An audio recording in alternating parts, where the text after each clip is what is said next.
Prado लेते हुए कुछ डूज होते हैं, कुछ डोंट्स होते हैं। और प्राडो लेते हुए अगर आप कुछ चीजें माइंड में रखें तो आपको फ्रॉड से काफी हद तक बचने में हेल्प होगी।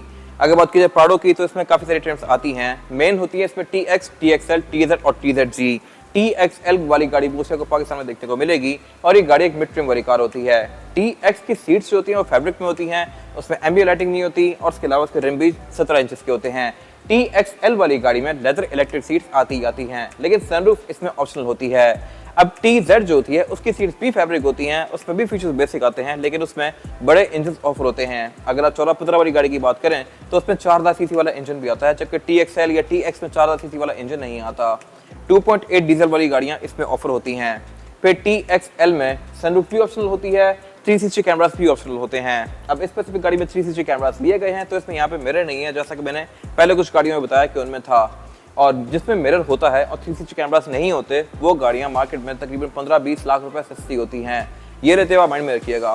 फिर TXL में आपको मोस्टली रडार भी देखने को मिलता है। टोयोटा का लोगो इनमें प्रिंटेड आता है, क्योंकि यहाँ पे सेंसर होते हैं जो कि इसका lane departure assist, lane keep assist, radar वगैरह को इनेबल करते हैं। फिर इसके अलावा फेसलिफ्ट गाड़ी किस क्वालिटी में हुई है ये भी काफी मैटर करता है। जेन्युइन अगर आप सिर्फ पार्ट्स ही लें तो गाड़ी के पार्ट्स ही कोई 5-6 लाख के आ जाएंगे। वैसे लोग गाड़ियां 3-4 लाख में पूरी गाड़ी कन्वर्ट करवा लेते हैं और वो चाइना के पार्ट्स होते हैं।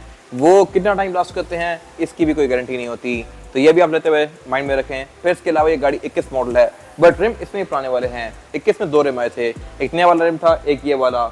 ये भी लुक्स के लिहाज से खूबसूरत है। और जैसा कि मैंने बताया, क्योंकि ये TXL है तो इसका रिम 19 इंचेस का है। 21 में नया रिम भी 19 इंचेस का ही था, लेकिन उसका डिजाइन डिफरेंट था। फिर इसके अलावा इस गाड़ी में एक और चीज ऑप्शनल आती है और वो है ये ऑटो फुटस्टेप्स। इसमें कंपनी से ही आया हुआ है, जो कि डोर खोलने पे इस तरह से डिप्लॉय होता है और बंद करने पे इस तरह से वापस चला जाएगा।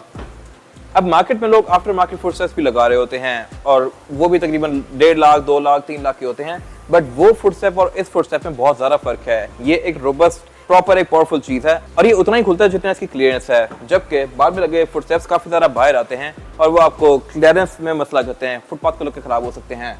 ये एक गाड़ी के अंदर ही रहता है, इस पर चढ़ के अंदर जाना थोड़ा आसान हो जाता है। और इसके अलावा फिर TXL में बहुत सारी गाड़ियों में लैंड क्रूजर की इल्यूमिनेशन वाली फ्रिल्स भी आती हैं। फिर साइड मिरर भी TXL में ऑटो रिट्रैक्टेबल होते हैं। TX में ऑटो वाला फीचर नहीं आता और TZ में भी।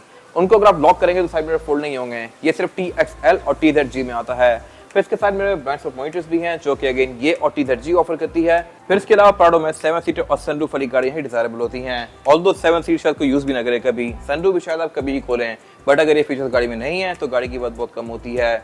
इसमें थर्ड रो सीट्स आती हैं, जो कि फ्लोर के अंदर ही फोल्ड होती हैं और ये इलेक्ट्रॉनिक अनफोल्ड होती हैं।